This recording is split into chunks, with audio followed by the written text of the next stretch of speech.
Two, and one.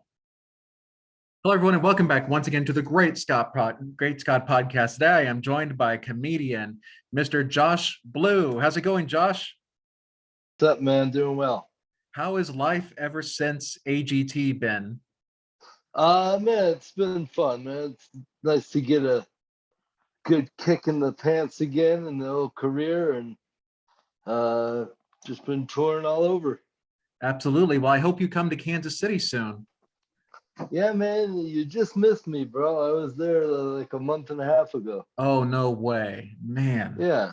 Shoot. Well, Josh, I want to start out by saying you are what my podcast is pretty much all about. You are a guy with cerebral palsy, as we know, but you went into comedy, and you had a lot of naysayers in the beginning. Definitely, yeah. Well, I mean, being a comedian is a hard job as it is, but then when you throw the disability in there, definitely a lot of people don't think you can do it, but that's really not up to them. Absolutely. So was the mindset, I mean, when you heard all these people naysaying you like you couldn't do comedy, did that only make your love for comedy that much more stronger and greater to want to prove them wrong? Yeah, man. I won't say that I have a chip on my shoulder, but I do really enjoy when people talk trash like that. And then not only can I do it, but I'm better than most comedians, or usually the people who are talking the trash are the ones that really suck. Yeah, absolutely. I agree with you. But so growing up, you had stated that having cerebral palsy, your parents and family never treated you any differently. They just said, "Hey, there's a guy here that I have that has special needs." Yeah, man. I mean, my mom told me like, "Hey, we take your brother to basketball practice and your sister to track and you to therapy. It's just what you do, you know." So they didn't really treat it like it was anything different. Yeah, I mean, you talk to my siblings, they might have a different story, but Yeah. But you up until the fourth grade, you also were in special ed classes, right? correct. Yeah. Yeah, definitely. So that was definitely an interesting time, and it's cool to be able to be. I guess you think I should have been in there, but after a little while, they're like, "Hey, we gotta let this guy out into the world." Were you the class clown then too? I've always been the funny guy in the room, and it was great in school because once I was mainstreamed, um, I was like the only disabled kid in my class, but I could get away with murder. So So from time to time, doing these circuits, do you ever find people like heckling you at all, or just like, and if they do they heckle about your cerebral palsy, and how do you handle them? I think heckling is a very misunderstood art form. Uh, People think that it's a mean-spirited thing, and 98% of the time it's just some drunk person trying to help. But that being said, I dare you to heckle me because I will verbally bitch slap you, and that's I like hecklers. Honestly, you'll find out why I'm the one with the microphone, Yeah, and nobody ever has dared to heckle me about the palsy. I don't think. You yeah. got to be pretty low to do something like that. And if you're buying a ticket to see me, you're probably not gonna heckle me in a mean way. Right, absolutely. So also something very near and dear to your heart is that you are a soccer player. I mean, you are on the Paralympic soccer team and have been a part of that for a while now. Yeah, I mean, I'm retired, but yeah, no, it was a major part of my life. I was on the team for 8 years and traveled all over the world playing a sport that I love. So pretty cool to get to say I did that, and also have a crazy comedy career. And yeah, I miss playing for sure. Are you still involved with it somehow, even though you're not playing? No, but they retired me. I didn't retire by choice. They're just like, all right, old man, you're done. Okay. So, mhm. But and that was also something I think also of a dream for you too. I mean, because you were cut from the soccer team when you were younger as well. Yeah, I got cut from my junior high school team. It was the first team I tried out for, and then honestly, I never tried out again till the Paralympics, and then I tried out for the Olympics. So I got cut. It didn't. When I got cut, it really hurt my feelings, but it didn't cut my love of the sport, and I just like to play, and I worked my way to um, the top of basically the sporting world as far as disability goes. Absolutely. Absolutely. Now you said that there was a nice gap in between the time that you were cut from your soccer team to the time of the Paralympics. Do you ever wish that you had continued on with soccer in that time? Yeah, I mean, I wanted to be on the team more, but honestly, it's like hard to explain. So, like, the Olympics for me was like my thing I did on the side. You know what I mean? Yeah, Like, right, I right, was a comedian. I'm a touring comedian, and being a comedian and an Olympic athlete really don't go hand in hand very well. So right. I wasn't putting the work in that I needed to be putting in. I still played really well and shit, but Absolutely. it wasn't, you know, most people fight their whole life to be in the Olympics, and I was just doing it like, oh, it's just what I do on the side. So Now, also something else. I mean, now let's talk about your comedy career. One such thing is that you were the very first comedian to perform on the Ellen DeGeneres show. yeah, man, what a cool honor that was for sure. Uh, I've always been a huge fan of Ellen, and the fact that she picked me to be her first was awesome. And I just did it again. I just did it right after America's Got Talent. So I Absolutely. might be the last comedian to be doing her show as well. Wow, really? So has there been talk about that, or has she been talking to your people at all to come back and appear be the last one?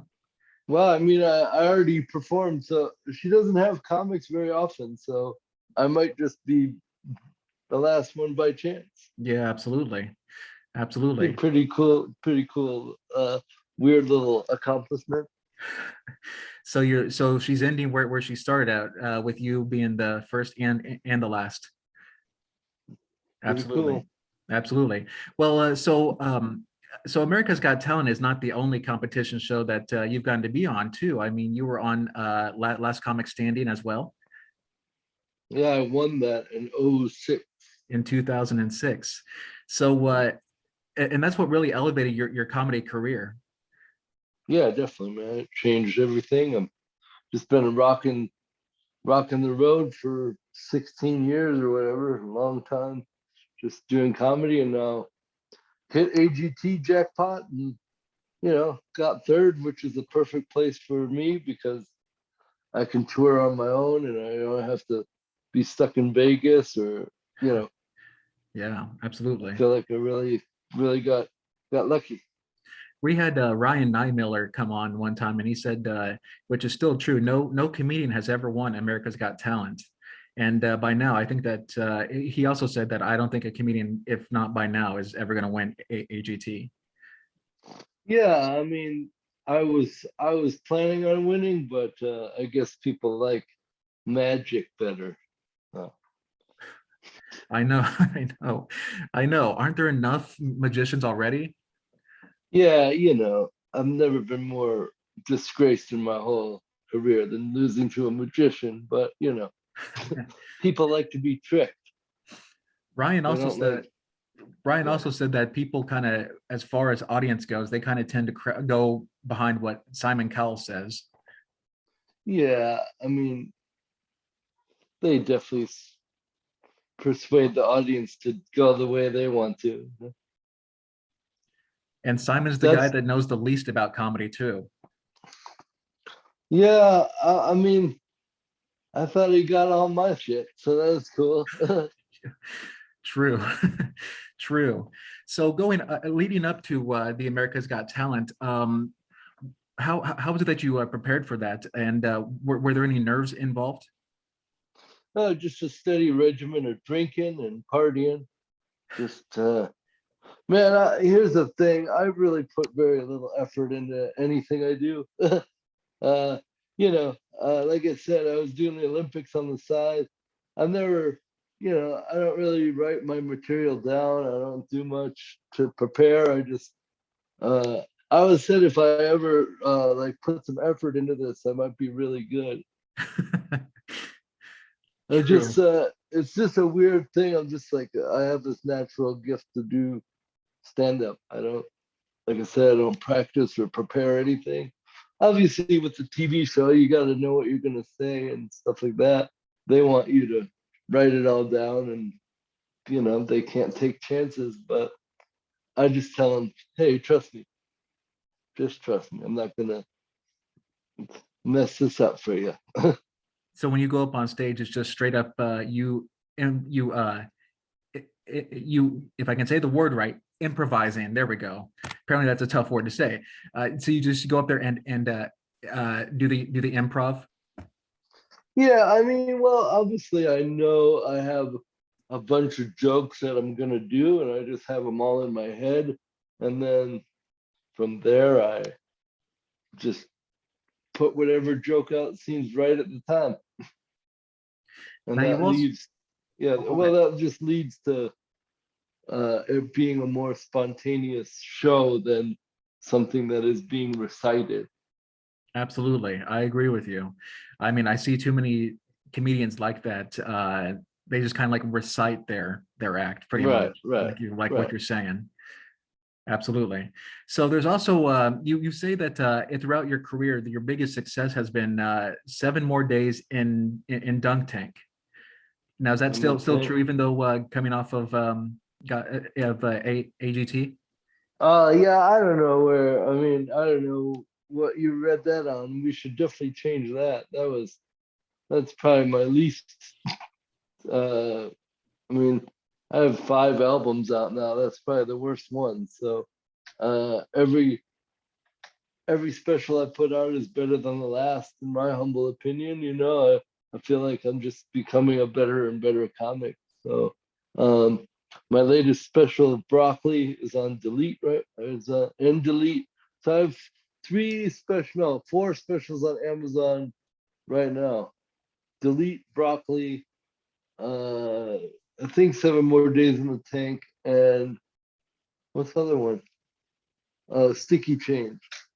So people can watch those on Amazon Prime, or you can rent them. Or actually, I mail them out myself. If you buy them on my website, I autograph them and mail them myself. So they will be late.